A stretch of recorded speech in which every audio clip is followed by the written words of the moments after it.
Gálatas capítulo 2. Depois, passados 14 anos, subi outra vez a Jerusalém com Barnabé, levando também comigo Tito.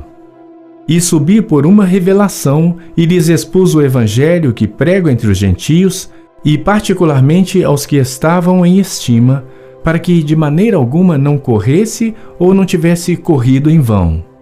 Mas nem ainda Tito, que estava comigo, sendo grego, foi constrangido a circuncidar-se. E isto por causa dos falsos irmãos que se intrometeram e secretamente entraram a espiar a nossa liberdade que temos em Cristo Jesus, para nos porem em servidão, aos quais nem ainda por uma hora cedemos com sujeição, para que a verdade do Evangelho permanecesse entre vós. E quanto àqueles que pareciam ser alguma coisa, quais tenham sido noutro tempo, não se me dá. Deus não aceita a aparência do homem. Esses, digo, que pareciam ser alguma coisa, nada me comunicaram. Antes, pelo contrário, quando viram que o evangelho da incircuncisão me estava confiado, como a Pedro o da circuncisão, porque aquele que operou eficazmente em Pedro para o apostolado da circuncisão, esse operou também em mim com eficácia para com os gentios. E conhecendo Tiago, Cefas e João, que eram considerados como as colunas, a graça que me havia sido dada, deram-nos as destras em comunhão comigo e com Barnabé, para que nós fôssemos aos gentios e eles à circuncisão, recomendando-nos somente que nos lembrássemos dos pobres, o que também procurei fazer com diligência. E, chegando Pedro a Antioquia, lhe resisti na cara, porque era repreensível. Porque antes que alguns tivessem chegado da parte de Tiago, comiam com os gentios. Mas depois que chegaram, se foi retirando e se apartou deles, temendo os que eram da circuncisão. E os outros judeus também dissimulavam com ele, de maneira que até Barnabé se deixou levar pela sua dissimulação. Mas quando vi que não andavam bem e direitamente conforme a verdade do Evangelho, disse a Pedro na presença de todos: Se tu, sendo judeu, vives como os gentios e não como judeu, por que obrigas os gentios a viverem como judeus? Nós somos judeus por natureza e não pecadores dentre os gentios.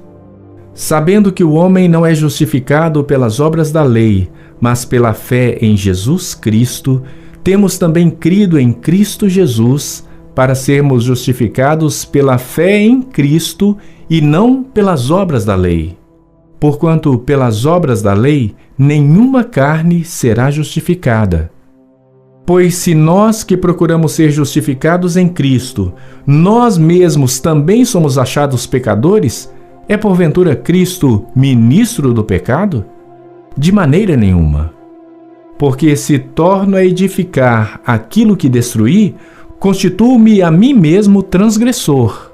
Porque eu, pela lei, estou morto para a lei, para viver para Deus. Já estou crucificado com Cristo. E vivo não mais eu, mas Cristo vive em mim. E a vida que agora vivo na carne, vivo-a pela fé do Filho de Deus, o qual me amou e se entregou a si mesmo por mim. Não aniquilo a graça de Deus, porque se a justiça provém da lei, segue-se que Cristo morreu em vão. Pai, em nome de Jesus Cristo, libera do Teu poder sobre esse mês de agosto.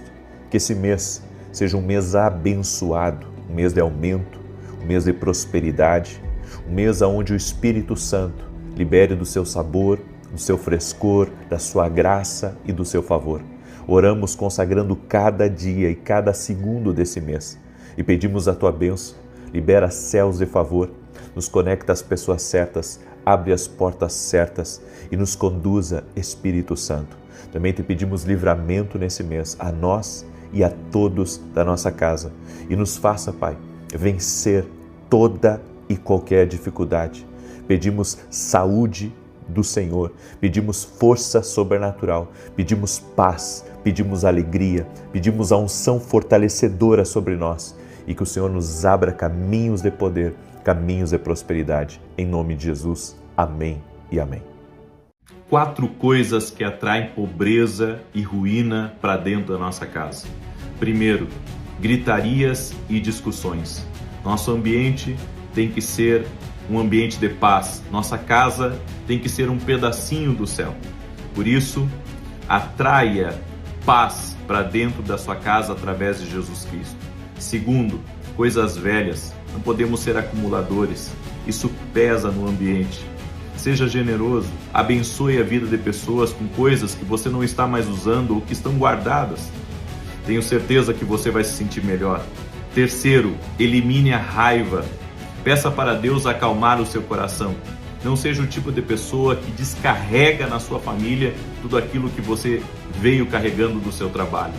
E quarto, e esse é muito importante, elimine a frieza de dentro da sua casa. Abrace os seus e diga que os ama.